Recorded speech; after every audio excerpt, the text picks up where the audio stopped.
মানুষের শরীরে যে কয়টা অঙ্গ আছে তার মধ্যে সব থেকে আন্ডাররেটেড কোনো একটি অঙ্গ থাকলে তাহলে সেটা হবে কিডনি।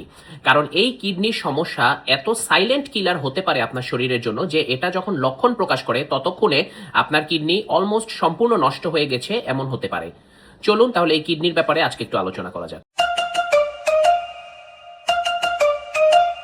আজ বিশ্ব কিডনি দিবস, এই জন্য এই আলোচনাগুলো করছি।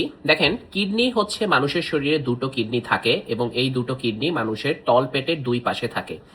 প্রতিদিন 180 লিটার অথবা প্রতি মিনিটে 125 ml রক্ত কিন্তু এই কিডনিটা ফিল্টার করে।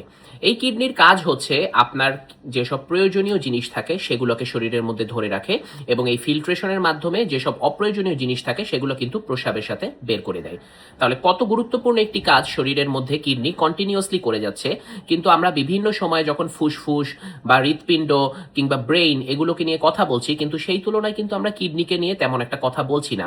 কিডনি কিন্তু তেমন একটা আলোচনায় আসছে না। কিন্তু এই কিডনির সমস্যা কিন্তু অনেক বেশি ভয়াবহ হতে পারে। যখন দীর্ঘমেয়াদী কিডনি রোগের সমস্যা হয় সেটার কিন্তু 5টি স্টেজ আছে এবং আপনি যদি লক্ষণের জন্য অপেক্ষা করেন যে কোনো একটা লক্ষণ হলে তখন আমি কিডনির পরীক্ষা করব বা কিডনির ডাক্তারের কাছে যাব কিংবা কোনো ডাক্তার দেখাবো, তাহলে কিন্তু ততক্ষণে আপনার 4র্থ স্টেজ পর্যন্ত কিডনি রোগ ধরা পড়তে পারে, যেখান থেকে আপনার ফিরে আসার সম্ভাবনা কিন্তু নেই বললেই চলে। এবং আরেকটি কথা জেনে রাখা ভালো যে এই কিডনির সমস্যা যদি কারো হয় তাহলে এটার স্থায়ী চিকিৎসা বলতে গেলে কিন্তু ডায়ালাইসিস, হিমোফিল্ট্রেশন কিংবা কিডনি প্রতিস্থাপন, এই প্রত্যেকটা প্রসিডিউর কিন্তু অত্যন্ত ব্যয়বহুল এবং এটি সাধারণ মানুষের জন্য কাভার আপ করা কিন্তু অনেক বেশি কঠিন। এই জন্য কিডনির সমস্যা নিয়ে আমাদের সবাইকে সচেতন থাকা উচিত। তাহলে কিডনির সমস্যা নিয়ে আপনি কিভাবে সচেতন থাকবেন? দেখেন, আপনি যদি বয়স আপনার 40, 45 কিংবা 50-এর ঊর্ধ্বে হয় তাহলে অবশ্যই প্রতি 6 মাস অন্তর অন্তর কিংবা পারলে 3 মাস অন্তর অন্তর আপনি কিডনির টেস্টগুলো করবেন।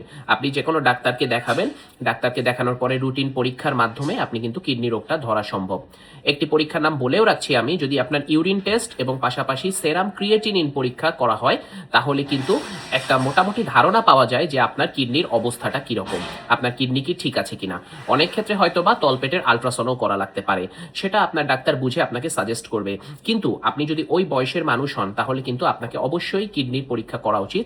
কিডনি নিয়ে আরও বেশি সতর্ক থাকা উচিত। ধন্যবাদ সবাইকে।